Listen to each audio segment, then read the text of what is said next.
Nazi Germany has absolutely nothing to do with this speech. This speech is going to be about pit bulls. You know, the most evil and terrifying dog in the world. Well, at least to some of you, that's probably true.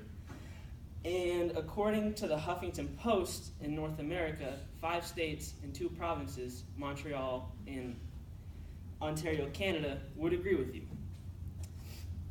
These places have cities within them banning pit bulls from their city limits. This is relevant to you all for a couple reasons. I'm sure it's safe to say that most of us in here are dog lovers. And whether you believe it's justified or not to be afraid and ban pit bulls, these laws and fears affect all of us when we come across this breed of dog. Now, stick with me, because this is a bit of an exaggerated comparison, but I feel that saying that all German people are Nazis and saying that all pit bulls are vicious and scary dogs are the same statement. They're both lies and untrue blanket statements. That's cute.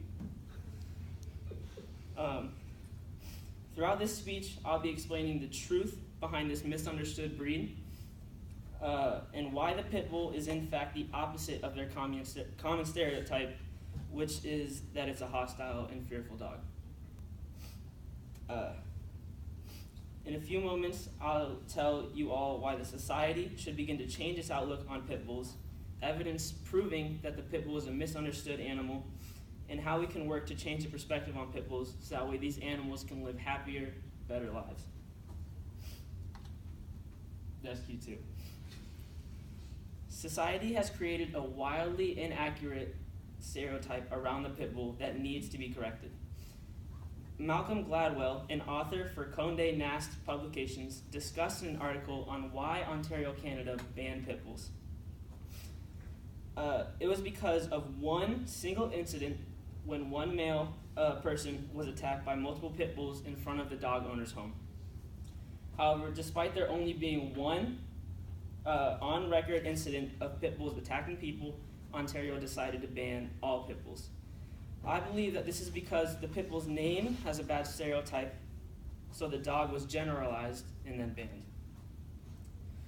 A woman in France was mauled so badly by a dog that she had to get the world's first ever face transplant.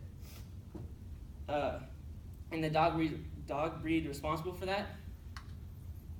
Golden Retrievers. That's terrifying. Now, did this incident get the Golden Retriever banned from France? No. Do people look at Golden Retrievers and be scared? Do they cross the road whenever they see them coming towards them? No. As written in a book by the Dogs Bite Foundation, the pit bull is not the dog you should be most afraid of. Here's a quick list of dogs that are more likely to bite you than a pit bull. A German Shepherd, a Jack Russell Terrier, a Great Dane, and the most terrifying, the Chihuahua.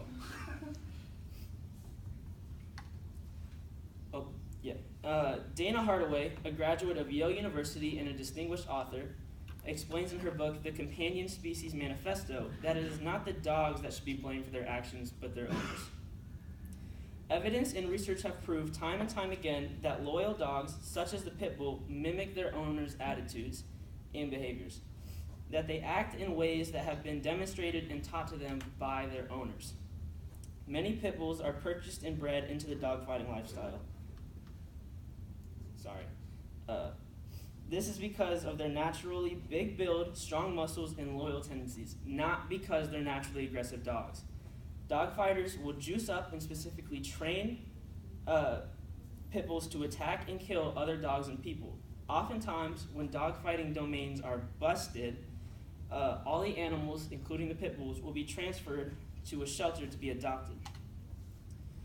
Unfortunately, for many of these dogs, they are too deep into the dogfighting mindset and cannot be rehabilitated. Sadly, these dogs should never be deemed okay to be adopted and sent to families and households to be pets, but the shelters allow families to adopt them anyways.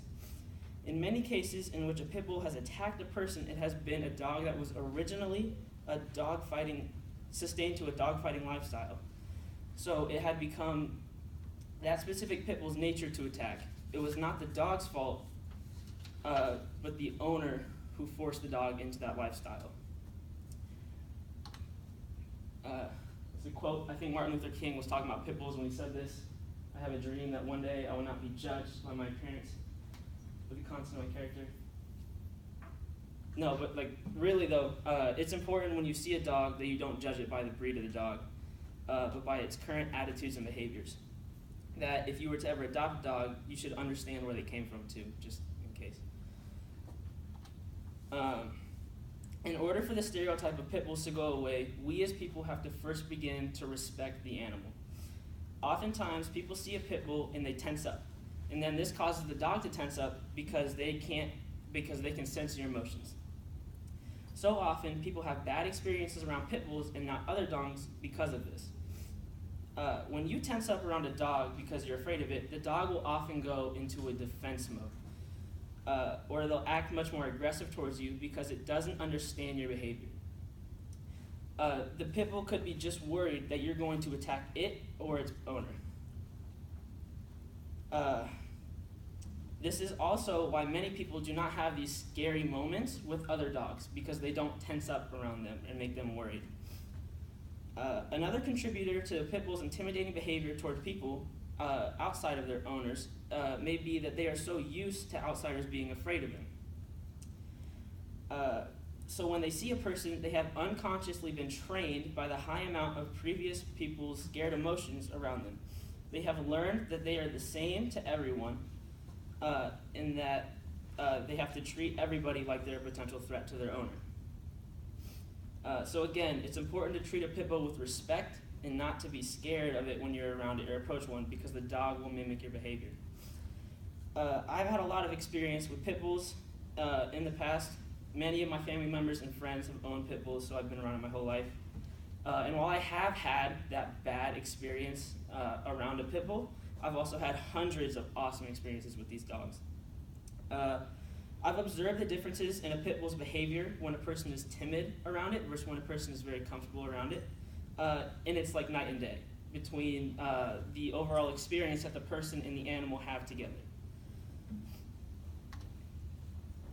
In a research study conducted by Pet Breeds, a company that relays all information about dogs to the world, the pit bull was rated as one of the world's best dog breed. It has one of the highest ratings in dog loyalty. It has one of the highest ratings in being around children and general home life. However, if people continue to live in fear of the pit bull because of the untrue stereotypes and misled information about the animal, the pit bull breed may continue to be outlawed in more and more cities and countries. The issue of how they act around strangers may also begin to get worse, as more people will begin to hate these dogs, unknowing of the consequences of their actions. In many shelters around the United States, when they receive a pit bull, they do not give it a chance for readoption, they just put it down right away. So I'm going to skip to the conclusion then, because I'm at my time limit.